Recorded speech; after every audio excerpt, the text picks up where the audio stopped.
Good evening and welcome. You're watching The Big Fight, the oldest running debate show on Indian news television. I'm Sanket. All through last week, it seemed that the most important issue of pressing concern for this country is what exactly is inside the 22 doors of the Taj Mahal, or how soon should we resolve a dispute as far as the Mathura temple is concerned, the Shahi Eidgah Mosque and the Mathura temple conflict. And then of course Gyanvapi, which went to the court. Now we are not saying that these issues are not important. But the point is, if you take a look at these cases individually, they are court cases. For instance, in the case of Mathura, the court concluded that the Mathura court must immediately hear all these cases and dispose of these petitions by hearing all sides and pronounce a verdict in the next 4 months. Over. Technically, the story should be over there. As far as the Agra case is concerned, Taj Mahal, the gentleman who's a BJP leader, by the way, who was the petitioner, was told by the court, if you're so interested in knowing history, why don't you join a university? Go do PhD. Don't waste the time of the court. And the petition was dismissed. And in the Gyanvapi case, a survey is happening. While we debate on what is the ultimate motive and what needs to be done, is the BJP planning to do another Ayodhya? Is that the political messaging behind these court cases? Or is this purely an academic exercise where people are curious to know what exactly is there inside? Was it a temple or a mosque or whatever? But when you dig the truth, then is there or could there not be a case where buried under the Mandir-Masjid discourse could perhaps be an extremely important issue of pressing national concern, which should ideally be an issue of pressing national concern, something which is going to impact our life on a day-to-day basis. And that is the inflation and the price rise truth. Is that what is buried or hidden behind these doors, behind these locks, under the masjid structure? Is that the political motive to hide the inflation and the price rise truth? Let's put this to a big fight. I want to introduce our guest this evening. We've got Mr. Amar Patnaik. He's a Rajya Sabha MP from the Biju Janata Dal. We've got Dr. Shashi Panja, is the Minister of State for Women and Child Development in the government of West Bengal. Supriya Shrinate, National Spokesperson of the Congress Party. Professor Govardhan Das, BJP leader. And we have Mr. PKD Nambiar. He's a political analyst, supports the BJP. The format of the show is that all of you get 1 minute of opening, 1 minute of time for your opening comments. We call it the first punch. I would like to begin with you, Professor Govardhan Das. Your time starts now. Yeah. So good evening, all of you. See, you got the two issues: the today's economy and the Mandir-Masjid issues. That entirely two different things. See, if I let us talk about the economy. Economy today, inflation. Of course, the inflation. Inflation is a global phenomenon today. And if you look at, that's not only the India, all over the world, economy is inflation. Economy is down, inflation is high, and that's understand. This is we had the severe lockdown for a long time, and we had to deal with 1.3 billion people with COVID. And then, if I come to the Mandir Masjid issue, this is nothing but our fundamental code. We have all right to know what is our history. This is as you know, that actually the thousands of the temples been demolished and then be converted to mosque. Not only the time up, Professor Das. I'm going to come back to you. That is what Supriya Shrinate. Thank you very much, and good evening to the viewers as well as the co-panelists. Inflation, and that's retail inflation, is at an 8-year high at nearly levels of 8%. Food inflation is 8.5%. Fuel inflation has crossed levels and is now close to 11%. But this government is not even going to look at the IIP data. The industrial production, the factory output data today is at less than 2%. So this is a double whammy. Growth is down, inflation is up. We're in a stagflation situation with no jobs being created. What should the priority of the government of the day be? Priority number 1 to priority number 10 should be taming in prices, should be creating jobs, should be pushing growth, should be pushing manufacturing. What is the priority? We all know, you've spelled it out in the beginning itself. And this is not the first time we are seeing the government digress from the real issues. The issues that you raised, under which the real issues are being masked or under which the real issues are being buried, are being created precisely to divert attention. These are weapons of mass distraction to distract away from the real issues that really matter of the day, which is unemployment and price rise. All right. Mr. Amar Patnaik, your opening comments, sir. Given the fact that there is inflation across the globe in all economies, across jurisdictions, I think the figures were not really very surprising for me. But what is really worrying is the fact that rural inflation has gone up by 8.4%. And that's where I think the problem is, because the rural economy has been hit both in terms of demand and now by inflation. So the power to purchase, of the rural people has gone down, and it's getting into a spiral because the freight rates are likely to go up because of increasing oil prices. And I think that's what the government should be concentrating on, because the rural economy is under stress, and that's what has to be revived. Okay. Dr. Shashi Panja. Yeah, your opening comments. To all. This is what, I think, Sanket, I couldn't more than agree with this topic of the evening today. It was absolutely necessary that we should discuss. You see, those who had promised us a Amrit Kal budget and also of a 5 trillion economy and Achhe Din, so just look where we are. I mean, all our previous panelists have said and acknowledged the statistics are there. This constant denial, the constant denial to deny the ground reality. That is what is very sad. This apathy is extremely sad. And to say and to blame COVID for everything, or even for the Russia-Ukraine war, will be wrong. Because this contraction, the growth contraction, took place in the fourth quarter of the financial year 18-19 and even 19-20. So this government will not submit that they were not prepared and that they could inability to foresee. So this is where we stand. This is hard reality, unemployment, extreme poverty. We are all sliding towards poverty. All right. Dr. Panja, I'm going to come back to you. PKD Nambiar, your opening comments. Well, good evening to everyone. And the bottom line today is that, yes, there is. We are all going through a crisis. Food inflation is a reality. And fuel price hike is also equally a reality. But we are not an island nation wherein we are well disconnected from the global economy. The global scenario today is that every economy across the world, whether from the US to Europe, almost every economy is affected because of the war which is going on, and before that the COVID challenges. I would say that our economy is still standing much better than all these economies. If you really look at it, if 8 years, the highest inflation today in India, 8 years high, but in the US it is 8.5%. It's more than the 40 years late.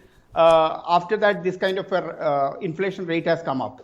So when it comes to you're changing the topic of from a food inflation to the fuel price hike to the Mandir-Masjid, I think they both have no connection. Both have got equal importance in our life. Okay. Supriya our cultural heritage is equally important.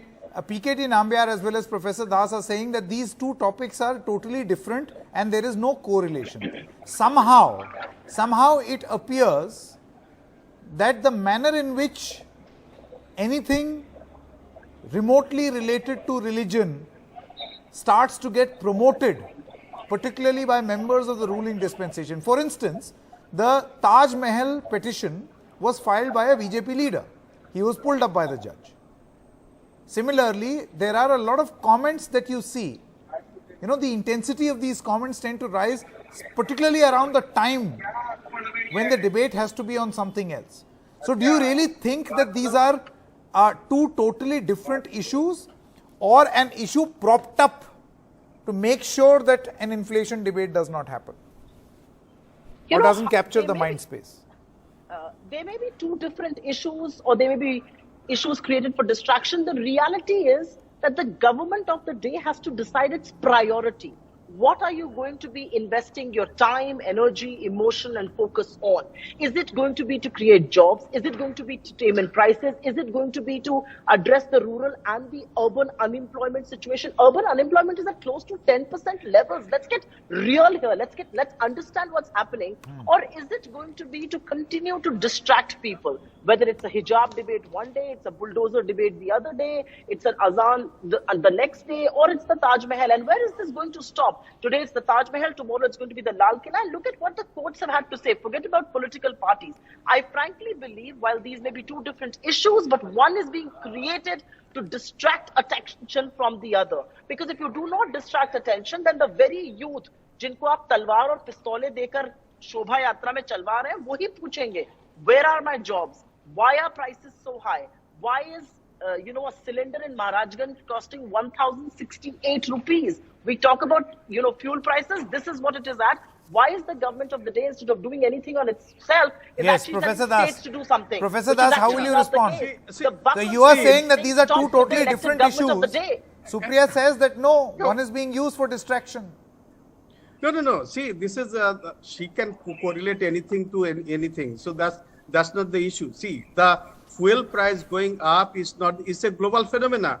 Today, if you look at the fuel price in US, it's a 40% up. So basically, it's not that. And second thing, she's saying government is not looking at it. How do you know government is looking at it? Government is of Can I course tell you something? Professor Das, we have spoken to enough economists who say that, yes, Mr. Patnaik also wants to come in. One more, Mr. Patnaik first. I want to make a very short point. One more. Mr. Patnaik first. Mr. Patnaik first. Mr. Patnaik. Please allow me a 5-second point. A 5-second point. I'll come back to you. Supriya, I'll come back to you, Mr. Patnaik. The point is that the thrust on economy and the discussion on economy, if you look at the last sessions of the parliament, the budget session, both in the first half and the second half, there was enough discussion on this issue, and rightly so, I thought. The big point here is that the current inflation is due to supply side problems. It was initially a discussion on demand side problems, but now it is actually a supply side issue. And supply side issue is on account of oil, both edible oil as well as fuel. Edible oil has risen by about 17.58%. The flour oil that we used to get from Ukraine has got affected. Correct. Now, government probably has very limited scope in this, except that, you have to look for substitution kind of a stuff, but in a very short term. Can I please make a point? And secondly, the finance minister very clearly said that this inflation which is rising, it is not just a month-on-month phenomenon, it's happening for the last 1 year. And it is largely a supply side issue. So, and the oil prices, again, because of geopolitics. Now, both these two things have actually affected the rural economy. And that's where I have said it in parliament. This thrust of the government has to be to create on demand rural economy.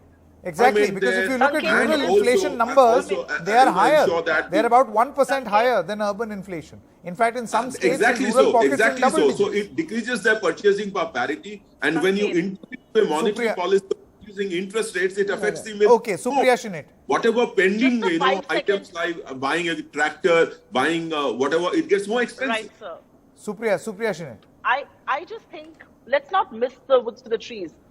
What I'm saying here is that when prices of crude oil were low, when they went to levels as low as $20 a barrel, did Indians gain out of it? So let's not give the government excuses of a war or something else. Our economy was ruined before COVID started. During COVID, when crude oil plunged to levels of $20 a barrel, prices did not go down in the country. In fact, the government chose to profiteer from the common man's pocket. And please do not read inflation in rural areas and in urban areas in isolation. Please also read the unemployment numbers. Unemployment numbers are much higher today for urban areas, and that explains the correlation. If you understand, people in urban areas have lesser purchasing power today, and which is why inflation is a little lower in urban areas than it is in rural areas. And guess what is keeping the rural areas alive? Manrega, that the Prime Minister chose to call the big failure of the UPA. That is what is keeping the rural economy chug along. I hope you'll be thankful. Okay, Dr. Panja, and then Mr. Nambiar. I'll come to you, Professor Das. No, Dr. Panja. Yeah, it is this, as I said before, it is this complacency, and the investment in the Central Vista project, or be it the investment, it's all misplaced at a wrong time. And just look at the electoral campaigns which were conducted, and look at the throw and look at the thrust on issues discussed during electoral campaigns in the 5 states which happened. We are a globally hungry nation. We rank 101 out of 116 countries. How can you deny? How can you deny that?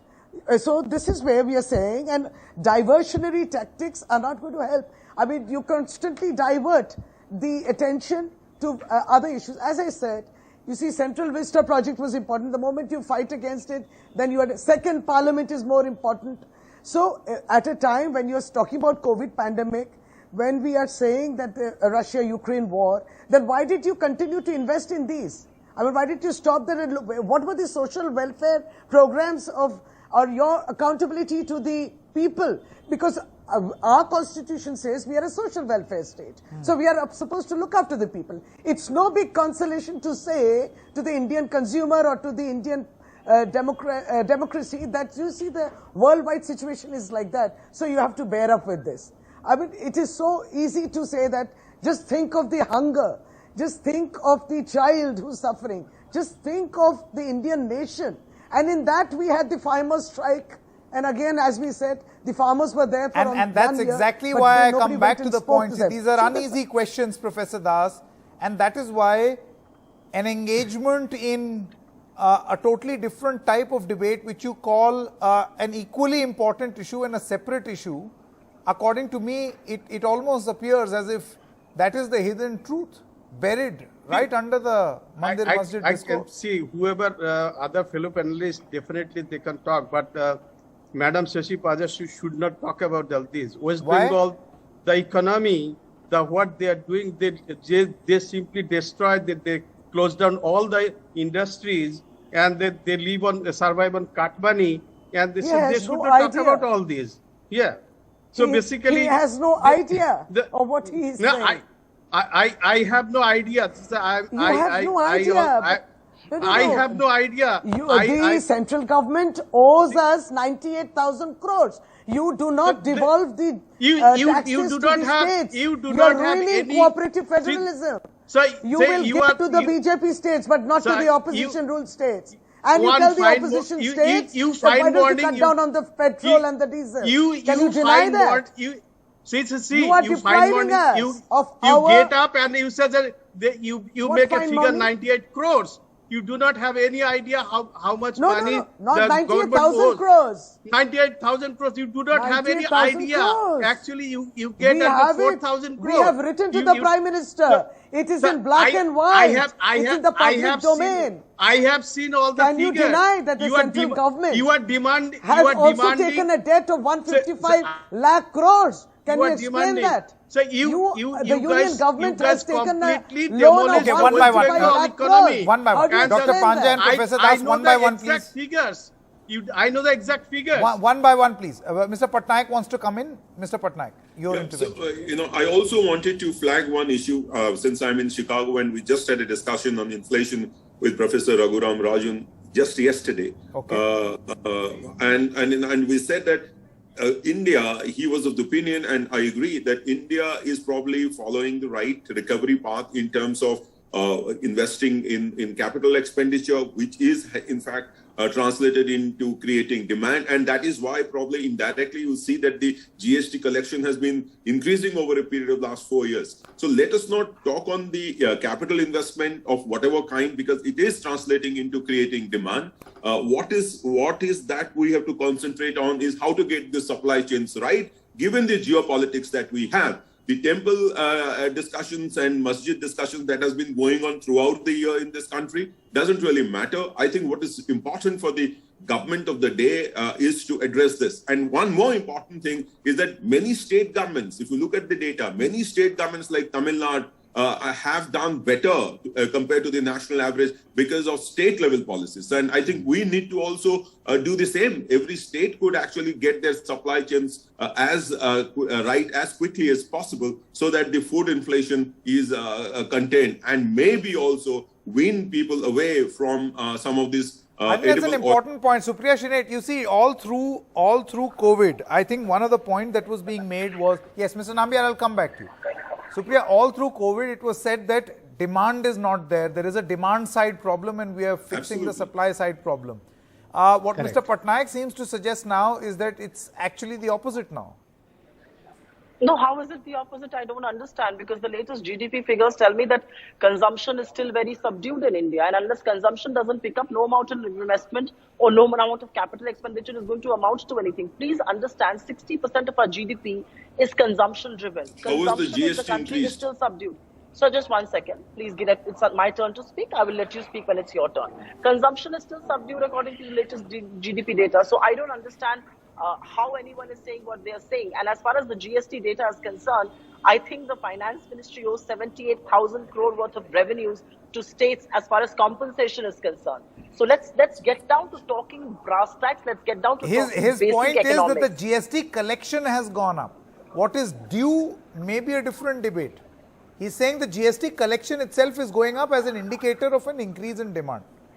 No, I am of a certain view that yes, corporate activity has definitely gone up. I'm reasonably certain that our consumption will also pick up. But all that I'm trying to say here is that the real problems of the day are high prices. RBI has had to intervene. This is the 4th month in a row where inflation has crossed 6%. RBI has had to come in and reverse its rate cycle. It's hiked rates. My own sense is June there will be another rate hike. And are we going to sit here and tell ourselves that there is no issue? Because the RBI has shown you a mirror. Just last 1 minute left in this discussion.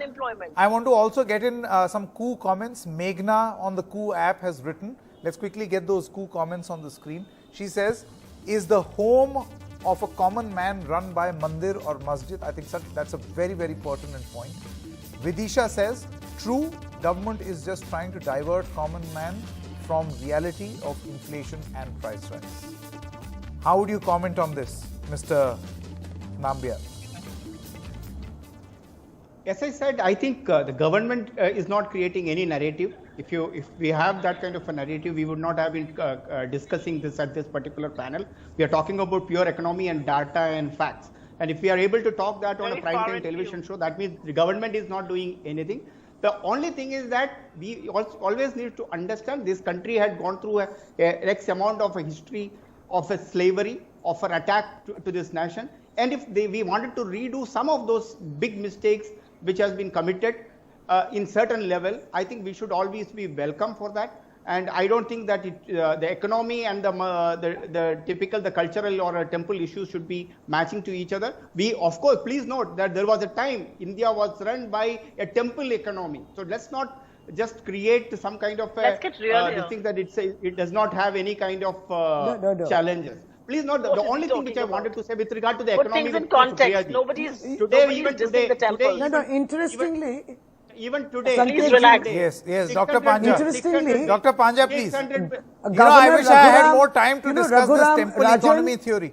Raghuram Rajan was the governor of RBI during those difficult times, 2013. We all know that. One by one, Mr. Nambiar, one moment, you have spoken. During that time of crisis, the RBI governor was Raghuram Rajan himself. One of our previous panelists was mentioning. So maybe he has something to suggest how he handled the crisis in 2013. He was the RBI governor. When the taper tantrum happened. So there was a crisis in 2013. We all agreed to that. Making the rupee $70 The fact that there is you didn't have the kind of geopolitics. I'm so happy that but Mr. Patnaik, I understand that there was no COVID, there was no Ukraine, but there were 10,000 other things. I'm not equating the circumstances then with now. But see, there'll always be challenges. And at the end of the day, anything related to the economy, the questions will be asked of the government. But the point is, thank you very much, at least with the help of this discussion, we've been able to bring the focus back to a debate which actually must be there on the television sets. Thank you very much for engaging in this debate, at least, because otherwise it almost appeared as if economy boring. Why should we do this? Thank you very much. We're stopping for a short break at this moment. On the other side, we'll be speaking to noted economists to understand their view and answer some very basic questions for the common man. How long is this going to last? How bad is it? And when will this end? All that and much more after the short break.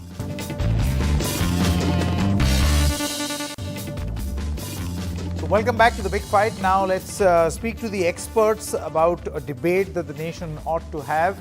The condition of the economy, the inflation rate, and how all of this impacts you. And when will it end? Let me now introduce Mr. Ajay Shankar, former Secretary of the DIPP, Siddharth Sanyal, Chief Economist and Head of Research of the Bandhan Bank. We also have Mr. D.K. Joshi, Chief Economist of CRISIL, and Pranab Sen, former Chairman of the National Statistical Commission. Thank you very much. We'll also be joined in by Mr. Nasir Salim, Managing Partner of Flexi Capital. Mr. Sen, let me begin with you first. How worried should we be? Can you hear me, Mr. Sen? Pranab Sen? I can't hear you, Sanket. Okay, I'm going to come back to you once this audio is fixed. Yeah. I'll come back to you once this audio is fixed. But Mr. Ajay Shankar, what's your assessment? We are in a difficult situation. There are no easy choices. And managing the economy now will need all the skill and good luck that we can bring to it. Now, why do I say this? The situation in Ukraine has triggered global inflation of a kind that has not been seen for 40 years. And there is no near-term possibility of the situation in Ukraine coming back to normal or these global inflationary pressures abating. Now, we are a little fortunate that on the food front, we are not dependent on imports from Ukraine and Russia in the international market. So the pain of inflation for the people of India would be far milder than it would be for people in many developing countries who are dependent on food imports. Now, as far as inflation on the energy front is concerned, we are an energy importer of oil and mostly oil, bit of gas, and that is a burden we'll have to bear. Now, one view could be that, yes, there's nothing we can do about it and we bear that burden. There is also an unorthodox view that if we want to really give a bit of a shock to the inflationary expectations that are gathering momentum in the Indian economy, the government could seriously lower taxes on petrol and diesel by a substantial amount. So this would have an impact on retail prices, and that impact on retail prices of petrol and diesel would moderate inflationary expectations. It would fall to the good. The converse of that is that government will lose a lot of revenue, and that's a tough choice. Where do I raise revenues or live with higher deficit? Correct. That's a tough call. Okay, Siddharth Sanyal, I want to come to you now. You see, a decision was taken by the government, by the RBI, that after a very long time, the repo rate and the CRR is going to be increased, right? Now, obviously, and correct me if I'm wrong, this is my limited understanding of the subject, this is going to suck a lot of cash out of the market in an attempt to contain inflation. But when you juxtapose this exercise with the increased inflation rate, do you think that this is in league, or this should be far more worrying than the steps that we have seen the government taking or the RBI taking?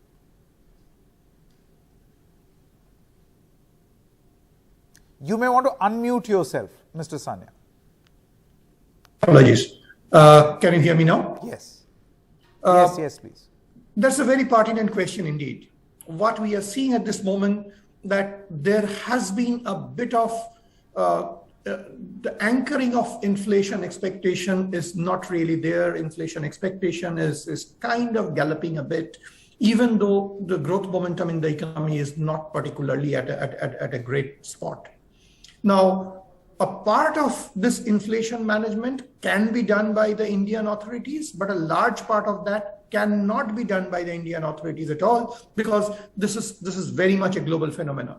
But having said that, given that we have formally adopted a flexible inflation targeting regime where inflation is very clearly said to prevail over the upper tolerance band for a fairly long period of time, it seems that that there is no other choice left for the Monetary Policy Committee but to go ahead and to deliver a few tough steps. And we have possibly seen only the initial steps, and quite a few might follow over the course of the next few months. For example, just one quick take here. Sure. That till about a month and a half back, the general expectation was there that if there is a repo rate hike in this particular quarter, it can just be in the month of June and maybe just about 25 basis points.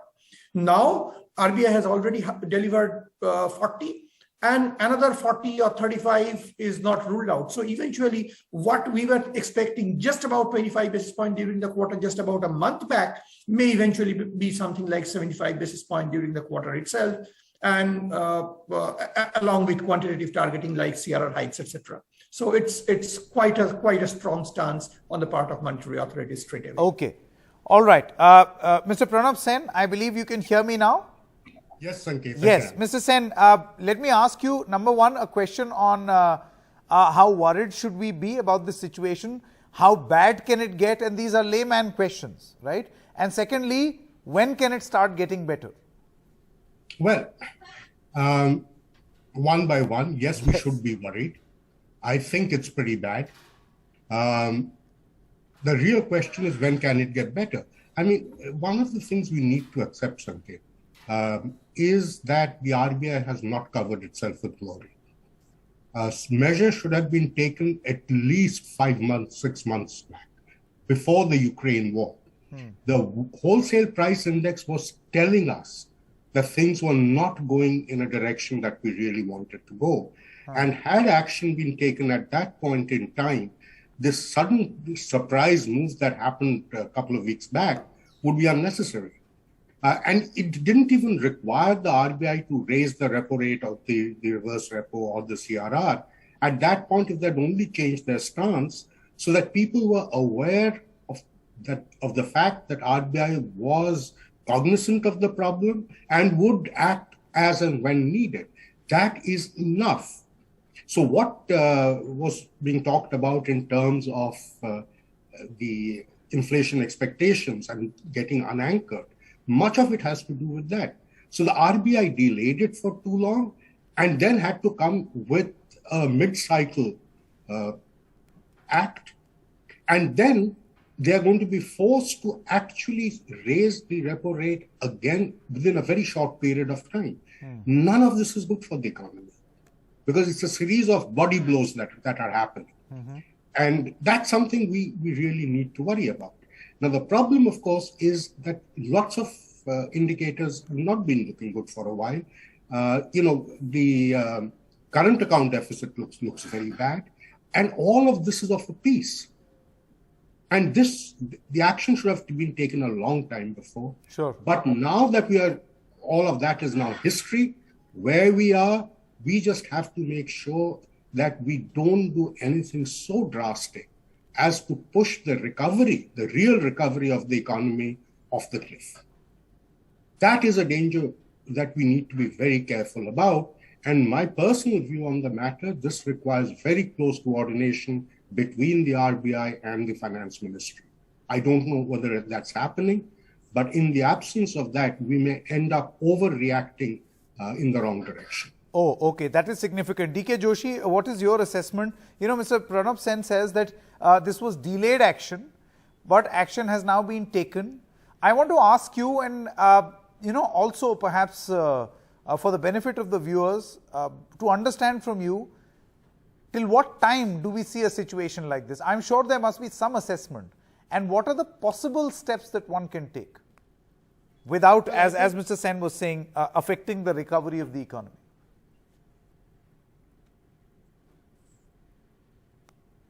Mr. D.K. Joshi, can you hear me? Yeah, I can hear you. I think somebody else was speaking, so I shut myself off. Yes. Now, I think the point is that inflation is getting broad-based. There is little doubt. In 22-23, whether it is fuel or it is food or it is core, which includes food and fuel, I think all of them are very active. And I think the April data on inflation made it pretty clear that inflation pressure is quite high. But still, I think I would say that the pressure is largely a generalized supply pressure. I think it's coming from many points. I think it's the demand in the system, the private consumption demand is still weak, and the capacity utilization is also not, I think, to the pre-COVID levels. So I think it is still a supply-driven phenomena. And in this, monetary policy, of course, has a role, I think, as was pointed out, to control inflationary expectations. And also, I think it cannot bring down the inflation in fuel or in food. All it can do is to control its transmission to the rest of the segments, which is called the second round effects. Now, but the greater role will have to be played by the fiscal policy, where I think a close calibration is required, because you have very limited fiscal space. So things that require attention, according to me, would be, I think, the edible oil. Already duties were reduced. Edible oil is a very widespread used commodity. So I think that needs to be addressed. Fertilizer is an input into the agriculture production process. All the input costs for agriculture are rising. So I think that will result in food inflation going ahead. So I think increase in fertilizer subsidy is very much understandable. And then I think I would say that there should still be some more reduction in the duties on crude, because that has a cascading effect. So I think both the fiscal and the monetary policies will have to work together to bring inflation down. Giving a timeline is very difficult. It's like predicting when will the Russia-Ukraine war end. I mean, can you answer that question? Well, you can't. I mean, so there are too many moving parts right now. But at this juncture, I think we are facing very broad-based inflationary pressure, and that's why the central bank had to react with a 40 basis point rate hike. And I do believe that another rate hike of a similar magnitude is coming pretty soon. Okay. Now, Nasir Salim, one of the things that we noted in the data that was released was that rural inflation is higher than urban inflation. How do you contain this problem? I mean, we can understand middle class distress, they're outspoken, but what about rural distress, and how can that be contained? Very pertinent question. Good evening, firstly, Sanket, and all my fellow panelists. I think, inflation is an animal which is difficult to tame when it gets completely, when it's lost in its purpose. And I think the current situation is that as far as rural inflation is concerned, you see, the challenge is, as far as rural India is concerned, Sanket, is inflation is basically too much of money chasing too few goods. Unfortunately, as far as rural economy is concerned, there is not too much of money available. You see, because they've also been hit on account of the COVID situation. Their money supply is drained. I mean, there is no money. They were sitting in a lockdown situation. They've been hugely impacted. Laborers today have all gone back. They're looking for unemployment. I mean, they're looking for employment. Unemployment is all-time high. So it's a very, it's a very peculiar situation as far as rural India is concerned. Now, coming to your perspective and specific question, Sanket, our opinion is that the only way you can kind of curtail, rise in food prices, and one of the major contributors to rural inflation is food price inflation. You see, because they don't use, as compared to urban, food price inflation is all-time hit high as far as rural India is concerned. And the only quick fix, there are many options, and I'm sure, we have a very rich panel today on your discussion, but I think one of the quick fixes is that the government has to pass some relief to the rural economy. Now, whether it's in terms of direct or indirect is debatable, because again, we're sitting on a very fiscal... No, but the reason why I ask you this question is, Mr. Ajay Shankar, you see, the government, I know, you as the former secretary of DIPP may not want to comment on how do you tackle rural distress, but generally your opinion about what else can the government do? You see, this free food grain scheme is continuing. That was to make sure that we recover from the COVID-related distress. But from here on, how do you deal with rural distress? Because that is a huge issue of concern. You look at key rural pockets and there the inflation is in double digits. Now, again, as I said earlier, it's a tough call for government. So one set of measures, which some of which have been taken by government and will be taken, is that you pick up bits and pieces of the consumption basket and moderate inflation there. We've done it in the past. Food Security Act provides that for the bottom of the pyramid. On cooking oil, government has done a bit, it can do much more. You can again pick up one or two other items of mass consumption and try and moderate inflation there.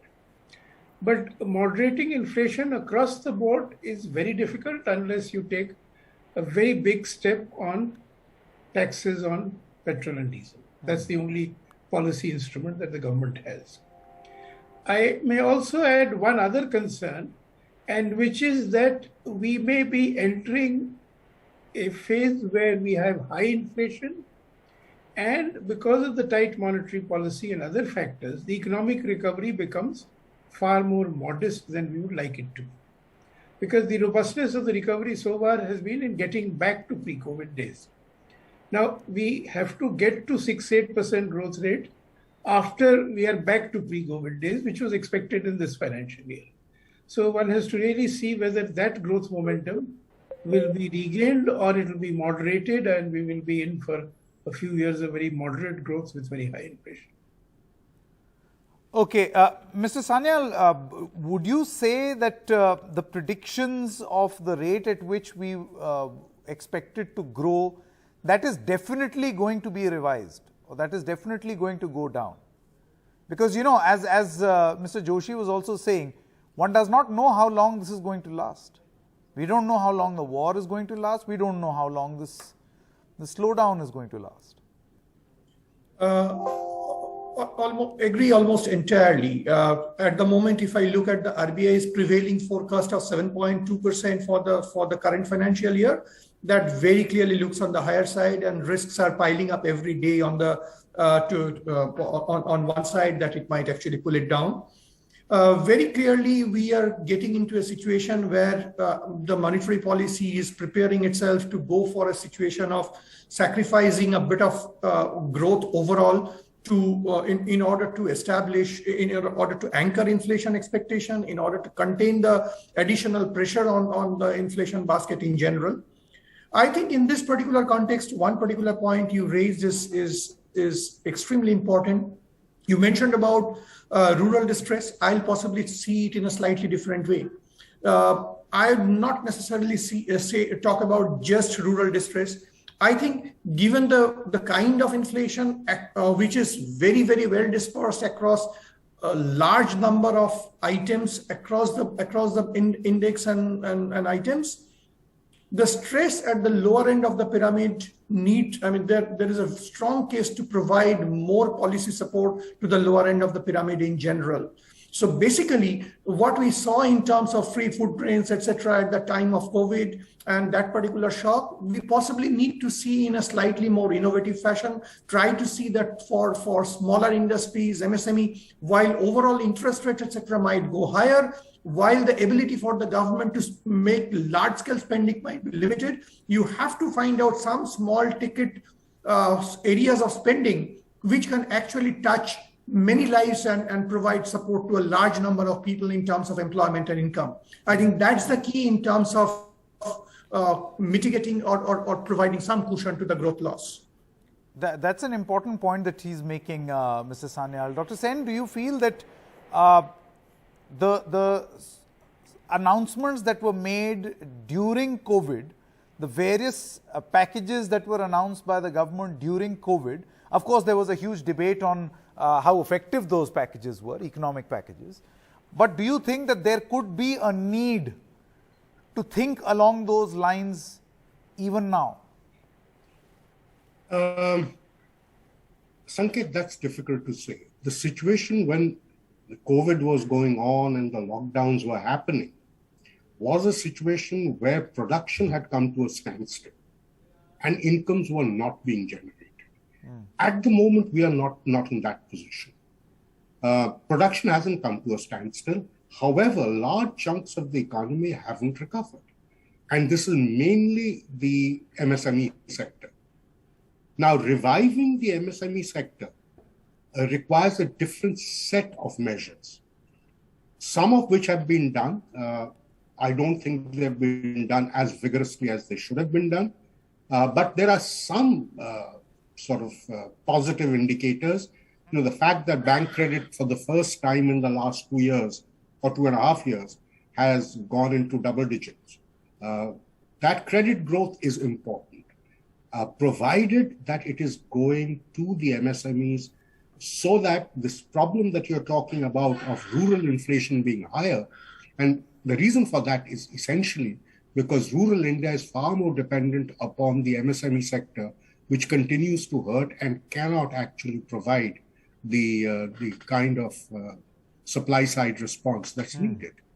So the package would have to be somewhat different.